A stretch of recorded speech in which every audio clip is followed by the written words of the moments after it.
So, ladies and gentlemen, we are going to do a strategizing.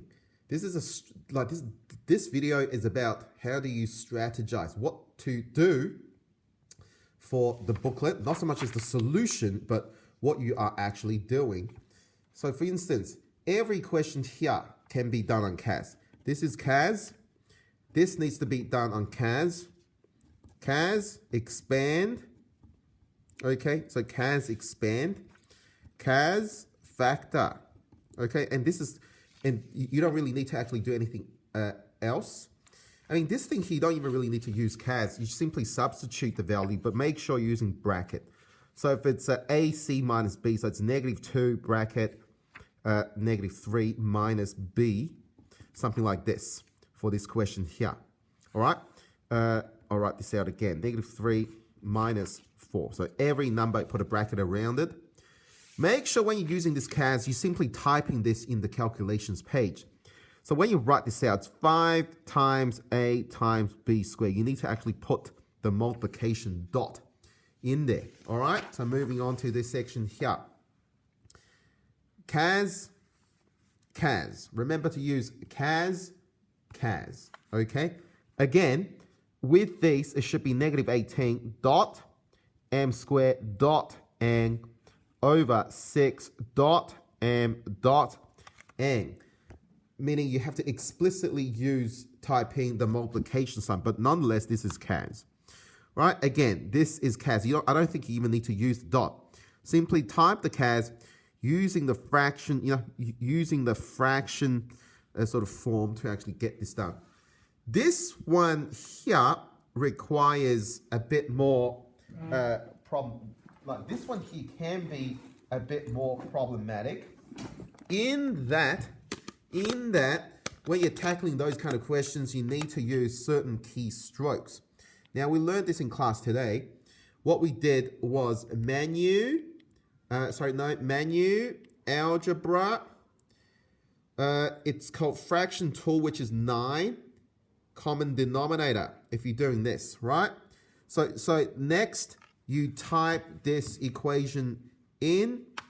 5 over 6 plus A over 2, close bracket, boom. It literally tells you your answer. So make sure, so this is this section here is CAS, common denominator. All right, that's a special function here. CAS, solve. Make sure everything is on exact mode. What I forgot to talk about this before is for linear relation, almost everything is exact. All right, for linear relation, almost everything is exact. There are certain things that's not. CAS, solve. Again, CAS, solve. But make sure you line up the numbers together, okay? And the number needs to be from smallest, small, large, okay? And so depending on the number you actually get, you need to set this question up. All you need to do is substitute these numbers into these equations. So for the first question, you substitute x equals to -1. If y equals to 4 after you add 7, the answer is correct. Same thing here, you need to substitute -1 and 4 into the respective letter. And if you get a correct equation, if you get like a true equation, then it must be correct. So you need to basically show working and then followed by a statement. All right.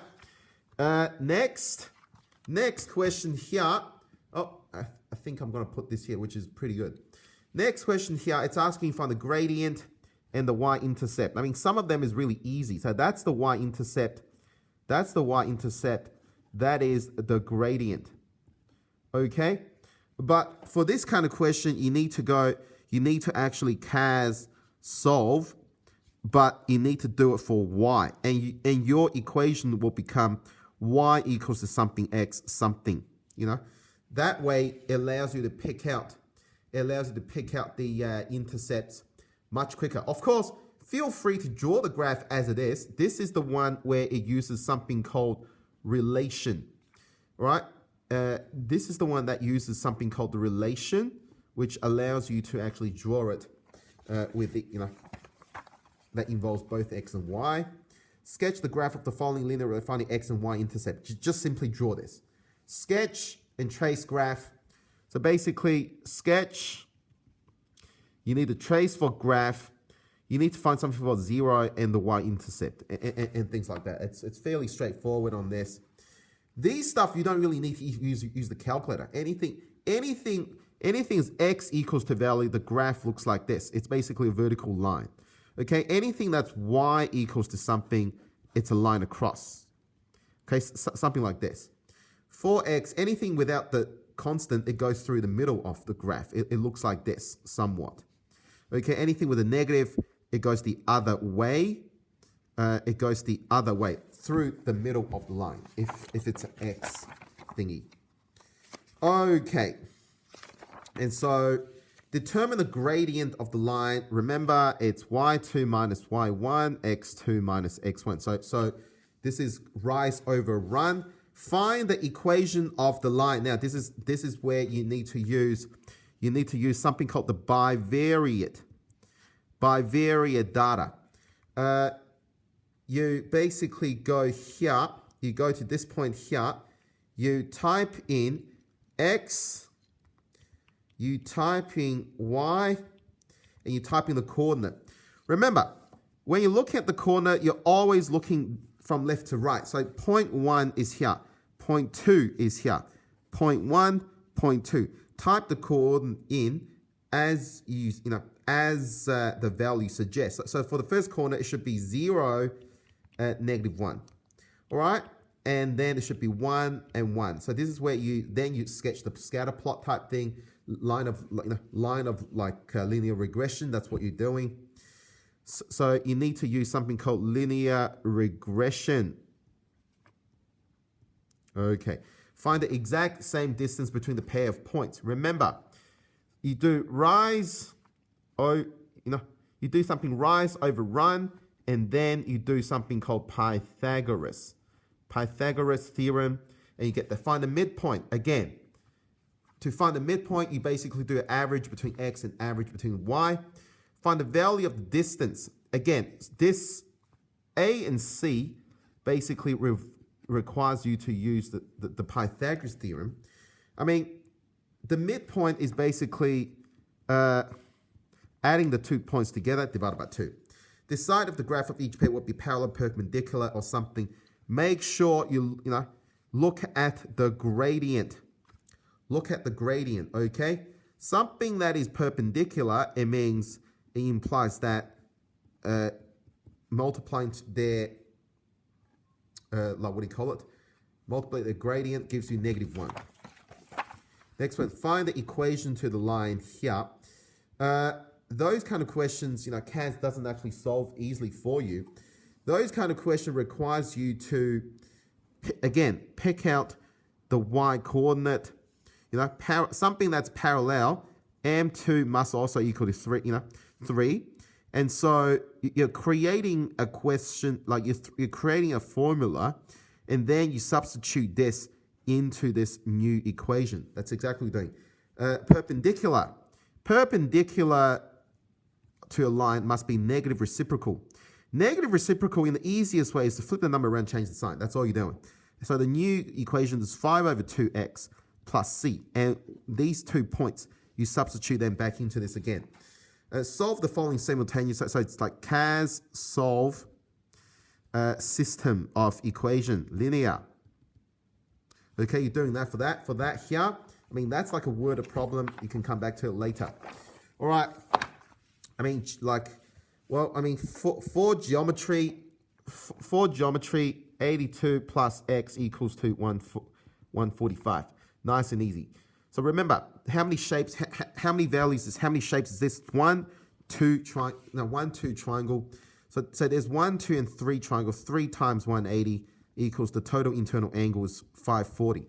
Work from there. Each side is the same. Again, how many triangles can you cut out of this?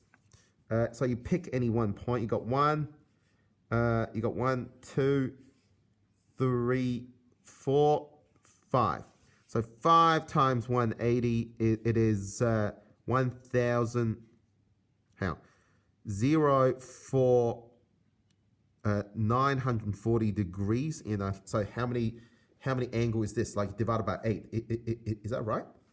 1, 2, 3, 4, 5. Yeah, 5 times 180. Yeah, there you go. 5 angles. Oh, hang on. 6. There we go. Sorry, 6. So 6 times 180. I think that's wrong answer. 6 times 180 is 0, 8. Yeah. Yeah, so 1,880. Yep. I mean, for this question here, you may want to apply a horizontal, like a parallel line. So with the parallel line, you can do alternating angle. So that part is 37 degrees. That part here, that angle itself, theta should be 180 take away 124 because these two adds up to 180 degrees. Same thing. So when you are proving something, in order for you to prove something, generally speaking, they're already equal. So just simply prove that triangles A, B, C equals to D, E, and C. So why are these two triangles the same? Well, look at the clue. Look at the clues. What are the clues? These two sides equal, side equal. If these are equal, it seems to, well, if that's the case, then that side is equal. So 3 sides are equal, like, what do you reckon? And follow on from there. All right, something like this. Complete these steps to prove that a parallelogram, well, the definition of a parallelogram is both sides, the opposing ends are the same. But before you can do that, prove that triangles A, B, C equals to C, D, and A. Well, in order for you to prove that, well, if you can prove 2 sides the same and the side in the middle is shared, well, there isn't an SSS. So it's like these 2 sides are parallel. Well, it said opposite sides parallel has equal opposite angle. So angle, that's the same. That crosses equals the same. If that's the case, then the top and bottom sides must be equal length. Left and right side must be equal length. Middle side is shared between the 2, so all 3 sides are the same, and so on. So all of these questions here, all of these questions here develops your ability. All of these questions here develop your ability to, to see if you can identify using evidence. Remember to use evidence. The evidence that's obvious to you.